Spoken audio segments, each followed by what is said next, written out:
Hello, welcome to today's presentation. My name is Amy Bogue and I'm excited to bring you today's topic, how to read an SF52. By the end of today's training, you will be familiar with all of the blocks on the SF52 as well as the differences between an SF52 and an SF50. As we explore each block on the form, I invite you to follow along with your own SF52. To view and print copies of your SF52s, navigate to your Electronic Official Personnel folder, or EOPF. Let's begin. The SF52 is the Request for Personnel Action, or RPA. It is divided into several parts, which we will cover individually. Part A. All blocks in Part A of the SF52 are completed by the requesting office. As you can see, Block 1 is the nature of action being requested. In our sample, the action being requested is conversion to appointment. Block 2 is the system-generated request number. The first 2 digits indicate the year, the next 3 characters indicate the month, and characters 6 and 7 indicate the Civilian Personnel Office or CPO ID.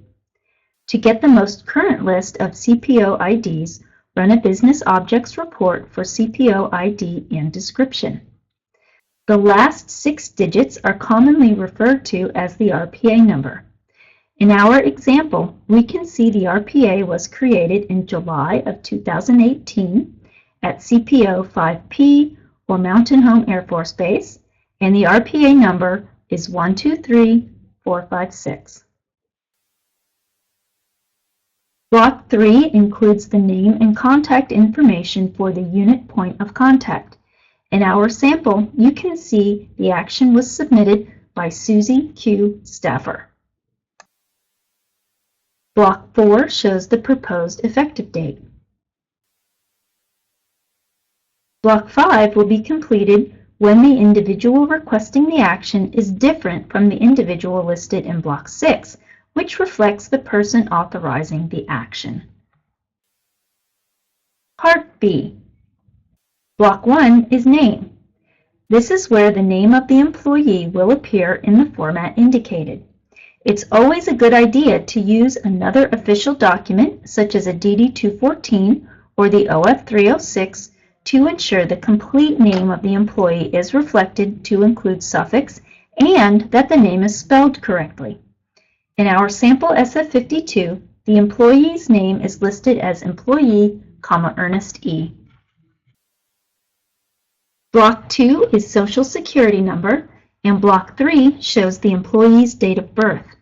Again, it is good practice to use another official document to confirm that the employee's Social Security number and date of birth are correct. It is much easier to correct these items at the beginning of an employee's career rather than upon retirement. Block 4 is the effective date of the action. It is imperative that staffers confirm that the effective date is correct prior to processing the action, as this is one of only 2 blocks that cannot be corrected later. An error in this field will require the staffer to cancel the entire action and process a new RPA.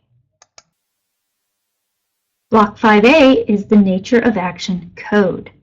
As outlined in Chapter 1 of the GIPA, the Nature of Action Code is the unique numerical code that identifies for statistical and data processing purposes a particular nature of action, or NOA.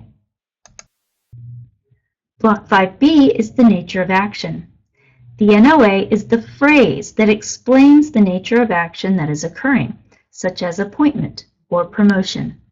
In our sample SF52 here, the Nature of Action code is 590 and the associated NOA is conversion to provisional appointment not to exceed. One point of interest here is that staffers will commonly use the acronym NOA to refer to both the phrase and the code. Similarly, blocks 5C and 5D contain the legal authority code and the legal authority, respectively. The legal authority is the code, executive order, regulation, agency directive, or the instruction under which the personnel action is taken. There is a unique legal authority code associated with each legal authority. In our example here, the legal authority is Regulation 316.402(b)(4), and the associated legal authority code is NEM. From this, we know the legal authority for this action is the 30% disabled veteran eligibility. Blocks 5E and 5F are utilized if a second legal authority code and legal authority are required for an action. For example, the secondary legal authority code and legal authority for all Department of Defense Civilian Acquisition Workforce Personnel Demonstration Project, or ACDEMO actions, are Z2W Public Law 111-383. As a general rule, Air Force RPAs will not include more than one action per request. However, in reviewing an employee's record, you may run across an RPA that does include a second action. This second action will be indicated in Block 6A through 6F. Block 7 reflects the from side of the RPA. This is the employee's current position information. It includes both the title as well as a two-part number. The first set of numbers indicates the position description, or PD number, and the second set of numbers reflects the sequence number. One point of interest here is if the PD number begins with a 7, the position is an Air Reserve Technician, or ART. Block 8 is Pay Plan. The Pay Plan is a 2-digit alphabetical code used to identify the federal civilian pay system. A list of OPM-approved pay plan codes can be found in Part A of the Guide to Data Standards. In our example SF52, you can see the employee's position is covered under the General Schedule, or GS pay plan. Some of the other pay plans you may see indicated in Block 8 include WG for Federal Wage Schedule, or FWS employees, GG for Defense Civilian Intelligence Personnel System, or DCIPS employees, and NH and J, or NK, for ACDEMO employees. Block 9 contains the Occupational Code. This is the civilian equivalent of the Air Force Specialty Code, AFSC, or Military Occupational Specialty, MOS. You can find a current listing of occupational codes on the Office of Personnel Management, OPM website. Block 10 is grade or level. For the GS pay plan, you will see a number from 1 through 15. In our sample SF52, you can see Mr. Employee's current grade is 7. Block 11 is step or rate. For the GS pay plan, the numbers displayed will typically range from 1 through 10. However, there are a few exceptions. For instance, if an employee is entitled to a retained rate or grade, 00 will be displayed in this block. Additionally, if an employee is in a banded pay system, the step or rate displayed will also be 00.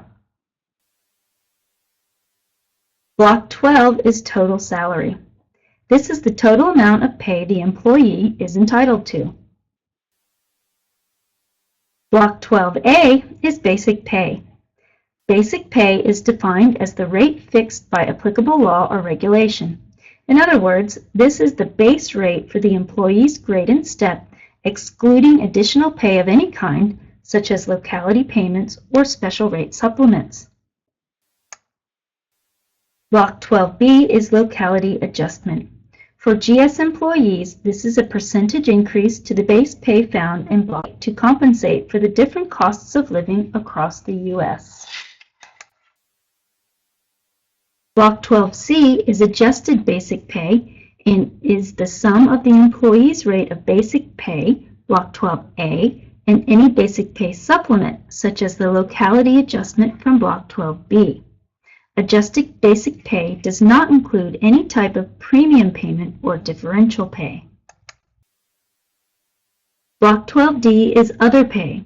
This is defined as the difference between total salary, Block 12, and adjusted basic pay, Block 12C. If the employee is entitled to any other pay, such as availability pay or supervisory differential, this is where it would be indicated. Block 13 is pay basis. This is a two-letter code that indicates the compensation paid to an employee. Part A of the Guide to Data Standards has a list of the codes along with their corresponding names. In our example, Mr. Employee is being paid PA, or per annum. A few other examples include PH for per hour. You'll see this one used for FWS workers, FB for fee basis, sometimes used for chaplains, and WC for without compensation, for volunteers. Block 14 contains the name and location of the position's organization to include unit and office symbol. Of special note here is the Authorization Personnel Accounting symbol, or passcode. The first two characters indicate the base ID, the third and fourth characters indicate the major command ID, and the last four characters indicate the unit. You can use the passcode information provider function on AFPC Secure to find this data. This is valuable information when determining if an action needs to be routed to a special team. Block 15 is the to side of the RPA. Similar to Block 7 on the from side, Block 15 includes the position title the employee is moving to, along with the new PD and sequence numbers. When processing an action, it is important to check both the from and to sides to ensure that everything is correct. In our sample, we can see Mr. Employee is moving from a secretary position to a human resources specialist position. Employee data. The employee data section begins with Block 23, Veterans Preference for Appointment. As you can see, there are 6 Veterans Preference categories listed. Use the VET Guide to assist in verifying the correct code has been selected. Mr. Employee is listed as Category 6 for a 30% disabled veteran. Block 24 is tenure. There are 4 categories. Use the GIPA, Chapter 26, to assist in ensuring that the employee's tenure is correctly reflected. In our example, the employee has been placed in Tenure 3, indefinite, which is correct when using the 30% disabled veteran eligibility. Block 25, Agency Use, is not used by the Air Force. Block 26 is Veterans Preference for Reduction in Force. As with Block 23, use the VET Guide to ensure the correct preference is selected. Pay special attention when coding an action for a retired military member, as many retirees are not entitled to preference for RIF. Block 27 is Federal Employee Group Life Insurance, or FIGLI. This block indicates the employee's life insurance election. Use Part A of the Guide to Data Standards to find the various FIGLI codes and explanations. Mr. Employee has selected Basic Only or Code C0. Block 28 is Annuitant Indicator. This is the annuitant status of the employee, either military or civilian. Again, you can use Part A of the Guide to Data Standards to find the codes and their meanings. We can see Mr. Employee has been coded with a 9, or not applicable. This indicates that Mr. Employee did not retire from military service. Block 29 is Pay Rate Determinant. This is where any special factors that help determine an employee's rate of pay will be designated. If any rate of pay determinant other than 0 is displayed, further research is required. Mr. Employee has a pay rate determinant code of 0. And looking in the Guide to Data Standards, you will find that this indicates regular rate. Block 30 is Retirement Plan. This is where the employee's civilian retirement system is indicated. There are a number of factors that determine an employee's retirement system, including date of appointment and series such as Air Traffic Controller, ATC, firefighter, or law enforcement officer. ARC positions also require special attention when coding Block 30. It is critical that this block is coded correctly on all actions. An incorrect selection can cause a significant debt to either the employee or the government. Mr. Employee's retirement code is K, which the Guide to Data Standards indicates is Federal Employees Retirement System, FERS, and FICA. Block 31 is Service Computation Date, or SCD, for leave. It is important to note that an employee may have multiple SCDs. However, Block 31 specifically indicates an employee's SCD for leave accrual purposes. There are 3 leave categories: 4 hours for less than 3 years of service, 6 hours for 3 years but less than 15 years of service, and 8 hours for 15 or more years of service. Block 32 is Work Schedule. This block indicates the employee's work schedule. Mr. Employee's code is listed as F for full-time. A few other examples of work schedules include P for part-time, I for intermittent, and G for full-time seasonal. Block 33 is part-time hours per biweekly pay period. If the employee is a part-time worker, the number of hours worked during a pay period is indicated in this block. Position data. The position data section begins with Block 34, Position Occupied. This block displays whether the employee's position is in the Competitive Service, Accepted Service, or the Senior Executive Service, SES. Typically, employees do not move between services. However, it is important to note that there are exceptions such as Pathways program conversions. We can see Mr. Employee's position is in the Competitive Service. Block 35 is FLSA category. The FLSA, or Fair Labor Standards Act, governs hours and wages. More specifically, this is the legislation that dictates minimum wage and overtime. You can see there are 2 choices in Block 35, exempt and non-exempt. Those employees that are subject to the provisions of the FLSA are non-exempt. These are typically blue-collar employees, and their employers are required to pay them overtime. Those employees that are not subject to the provisions of the FLSA or are exempt from the FLSA are generally considered white-collar employees. Employers are not required to pay overtime to exempt employees. Of course, an employer may elect to exceed the minimum standards set forth by the FLSA. For example, an employer may choose to pay its exempt employees overtime. Block 36 is Appropriation Code. This block indicates where the funding for the position is coming from. Block 37 is Bargaining Unit Status, or the bus code. This is where the employee's bargaining unit will be listed. Bargaining unit names and codes can be found on OPM's Federal Labor Management Information System, FLIS, website. On our sample SF52, we can see that Mr. Employee has a special code of 8888 listed. This indicates that Mr. Employee is prohibited by statute from participating in collective bargaining. In other words, he may not join the union. In this specific instance, the exemption is due to Mr. Employee moving into a human resources professional position. Block 38 is Duty Station Code. This code indicates where the position is located. OPM has a search engine on their website that allows you to perform a duty station code lookup. Block 39 is Duty Station. This field shows the employee's official worksite location.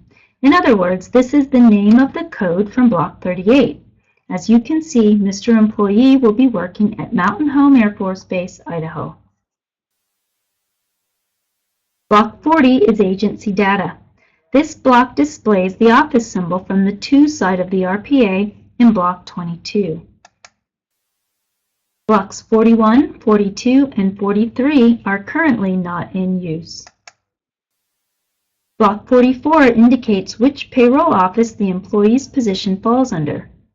DE is the payroll office code for stateside positions. The Overseas Payroll Office ID codes include both FF and FA. Since Mr. Employee's position is located at a stateside location, Mountain Home Air Force Base, Idaho, DE is correct. Block 45 is education level. This code indicates the extent of an employee's education attainment from an accredited institution. Mr. Employee's code is 04, or high school graduate. Block 46 is year degree attained. This is the calendar year during which the employee received the degree or certificate shown in Block 45. Since Mr. Employee does not have any education above high school, this block is left blank. Block 47 is academic discipline. This is the field of study for the degree or certificate shown in Block 45. Block 48 is functional class. If an employee's primary work function is either a scientist or engineer, that will be indicated in this block. Mr. Employee's functional classification code is 00, indicating not applicable. Block 49 is citizenship. This block indicates whether the employee is a U.S. citizen. We can see Mr. Employee's citizenship status is 1 for U.S. citizen.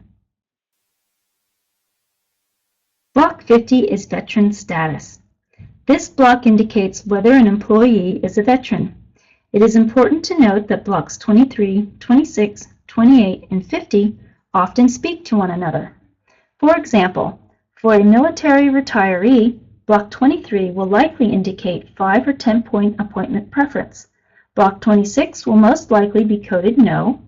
Block 28 will either be 2 for retired officer or 3 for retired enlisted, and Block 50 will most likely be P. Mr. Employee's veteran status code is P, indicating that he is a post-Vietnam era veteran. Block 51 is supervisory status. This block displays the code associated with the managerial, supervisory, or non-supervisory responsibility assigned to an employee's position. Mr. Employee's supervisory status code is 8, indicating all other positions. This means the position does not include any supervisory or managerial responsibilities. Part C.